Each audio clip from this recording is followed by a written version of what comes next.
religion and our experiences in faith-based worldviews can inform science as well. Perhaps not so much in the empirical methods that are used to gather data and things like that, but sometimes in our interpretation of the observations that we make. And what I mean by that is as follows. Carl Sagan is arguably one of the most famous scientists to come out of Cornell University. So we are often fond of using him as an example, but a famous astrophysicist. And he has this quote that is often mentioned. He said, "Who are we humans?" Right? We find that we live on an insignificant planet of a humdrum star lost in a galaxy, tucked away in some forgotten corner of a universe in which there are far more galaxies than people. Right?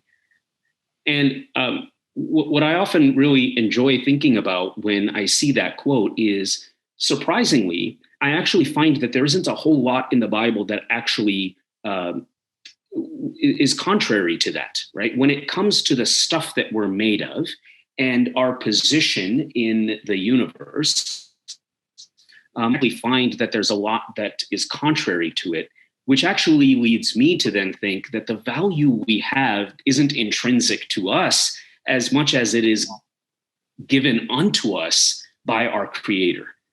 The belief is that He values us. Our value comes from the value He's imbued onto us.